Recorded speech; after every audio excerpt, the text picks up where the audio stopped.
All right, just a quick little book review.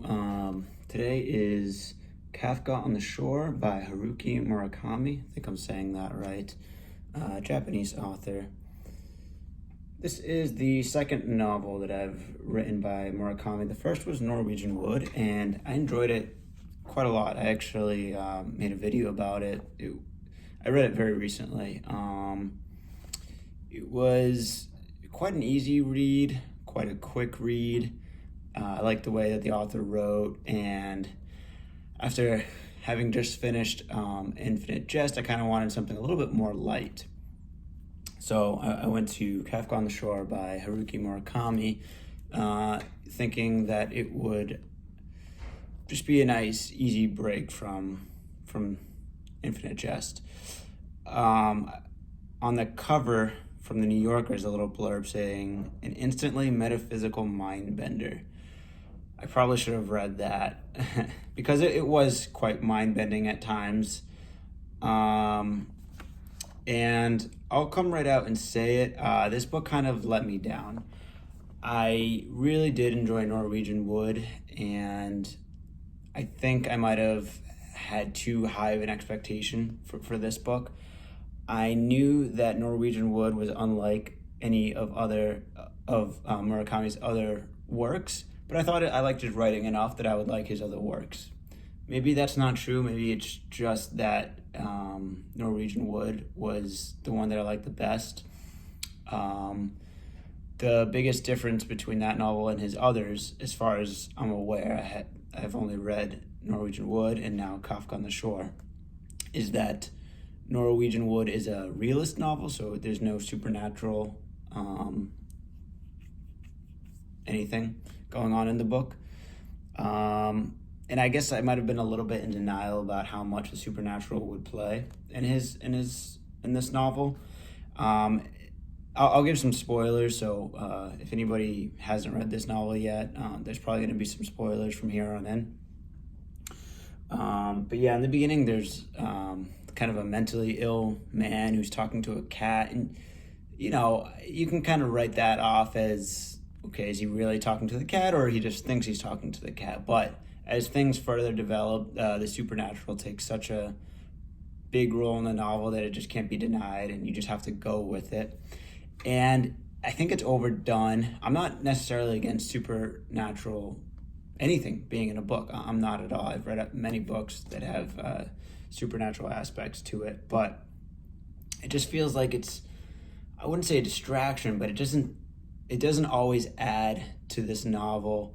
And it feels like there's a lot of loose ends, many characters, like what is supposed to be their ultimate, like who are they? Like Colonel Sanders and Johnny Walker, are they the same character? There's some time traveling that happens. It feels like ultimately this book is trying to be some profound, spiritual, philosophical, coming of age, ultimate finding meaning out of life. And I just found the book to be mildly entertaining. And I felt like there was no real resolution at the end. It didn't feel to me that any of this ultimately made sense. There were some passages that were enlightening, I thought. There was definitely many entertaining parts of the book. I liked the character Hoshino quite a bit. I liked how he seems like this closed-minded trucker type guy who never questioned anything, just lived a very monotonous life, and then he goes ahead and follows this old man, this mysterious old man, and he has all these crazy experiences, and now he seems to become more open-minded. I really like the character Hoshino. But yeah, overall, I don't know how much redeeming quality this book has, which is really unfortunate because it seemed to be like high up there when I researched Murakami in terms of his books. Let's see, on the back it says, from the Boston Globe, a fabulous trail through identity, mythology, philosophy, and dreams.. Maybe I'm overlooking something. Maybe There is connection in this book that it does make sense, but it seems like the author, I don't know what exactly he was trying to do, but it feels like he's weaving in symbolism and mythology and making it seem like there's a real big overarching connection and meaning, and that like you might just either you can't get it and it's out of your reach because he's so wise. I don't mean to make him seem like pretentious or anything. I really don't. But it feels like it's either that or the reader could mistakenly come to some meaning, or not mistakenly come to some meaning, but could come to some, different readers could come to different meanings and think that each of them got something from this book, which is fine. If you do, that's absolutely fine. But it feels like, how should I say this? Sometimes a book can be deep and people can get different meanings from it. And I think people can get different deep meanings from this book, but I feel like I felt like the author didn't have a concise message. So you could read it and you could come up with your own,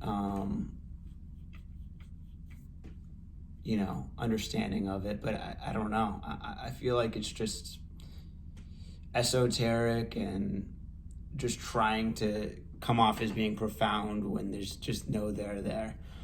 I hate to be negative about it. It was an easy read, fairly quick. I kind of took my time on it. But if you want to read this in maybe a week or two, you definitely can. It's 460 pages, but it moves pretty quickly. And I do like the author's writing style. There's a lot of funny parts to it. A lot of mentions to pop culture, which is cool. Again, I was entertained, but that's just not enough in the end. A book has to be extremely entertaining for it to be worth rereading several times. If it's only entertaining, I should say, then it has to be very entertaining. Some books aren't that entertaining, but they offer something else, like a deep message. And this book's, it feels like it wants to give you a deep message, but in the end, to me, it's just mildly entertaining of a read. So I'd really love to hear if I'm way off on this, if somebody else got way more meaning out of this book than I did, or they found it much more entertaining than I did. I'm all ears, really. I am open-minded. I'm not writing off Murakami. I might come back to him, but I do not have a strong urge to read this anytime again soon. And I really don't have that strong of an urge to reread Murakami in general anytime soon. I ran into a guy at the bar a week or two ago, and I wish I had more of a chance to talk to him. I was with some friends, so I couldn't talk to him too much, but he was reading Murakami at the bar by himself, his short stories, and I briefly got into him, and he kind of briefly got into talking about Murakami with him, and he mentioned that Murakami has a kind of a shtick. So it made me think that a lot of his books are kind of the same. He made it sound like you either love what he does or you don't. So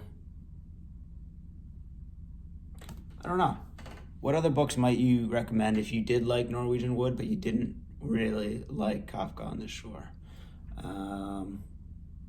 And if you did like Kafka on the Shore, why? What am I missing about it? Maybe it's me. Maybe it's not the book. It's probably not. If enough people like this and I'm the outlier, it's probably more of a me thing than the book. Or if you do agree with me, I'd like to hear why, Anyway, that's all for today.